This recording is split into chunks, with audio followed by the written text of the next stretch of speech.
வணக்கம் மக்களே, welcome to MT garden and kitchen vlogs. இன்றைக்கி பார்த்தீங்கன்னா நம்ம சுண்டக்காய் செடியில் நிறைய காய் வச்சுருக்கு.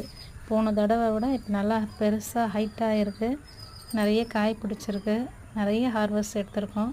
அதுதான் இப்போ நம்ம பார்க்க போகிறோம். இப்போ நீங்கள் பார்த்துக்கிறது எல்லாமே பார்த்திங்கன்னா நிறைய காய் கீழெலாம் கூட இருக்குது. இலையெல்லாம் மறைச்சிருக்கு. நிறையவே வச்சுருக்கு. போன தடவை விட இந்த தடவை நம்மளுக்கு டபுள் மடங்கு காய்ச்சிருக்கு நம்ம சுண்டை செடி. போன தடவை நம்ம நிறைய பறித்து நிறைய பக்கத்துலாம் டிஸ்ட்ரிபியூட் பண்ணியாச்சு. நான் வத்தல் போடணும்னு நினச்சேன், அது போட முடியல. அதனால் இந்த தடவை பறித்து கொஞ்சம் வீட்டுக்கு குழம்புக்கு போக கொஞ்சம் வத்தல்லாம் போடணும் அப்படின்னு சொல்லிட்டு ரெடி பண்ணி வச்சுருக்கோம். நம்ம வாரத்துக்கு ஒரு முறையாச்சும் இந்த சுண்டைக்காய் எடுத்துக்கணுங்க. பெண்களுக்கு ரொம்ப நல்லது. இதெல்லாம் நம்முடைய நாட்டு ரக காய்கள். இதெல்லாம் யாருமே சரி பெருசாக கண்டுக்கிறதே இல்லை. நம்மளாம் இதை அடிக்கடி சமைச்சி சாப்பிட்ணும். சீப்பாக கிடைக்கும்போது வாங்கி ஸ்டோர் பண்ணி வத்தல் போட்டு வச்சுக்கோங்க. அடிக்கடி நீங்கள் சமையலில் சேர்த்துக்குங்க, ரொம்ப நல்லது. இதான் நம்ம அறுவடை பண்ண சுண்டைக்காய்.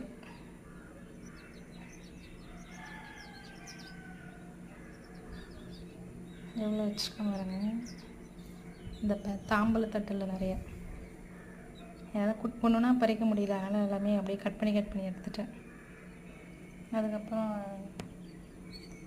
இந்த புளிச்சக்கீரை விதை, அது பூ பார்த்திங்கன்னா ப்ரௌன் கலரில் பூ போகும், அந்த புளிச்சக்கீரை விதை இது. அப்புறம் ஒரு பீர்க்கன், 2 தக்காளி, அவரை. இது கத்திரிக்காயுடைய விதை காஞ்சிருக்கு, அதை எடுத்து வச்சுருக்கேன்.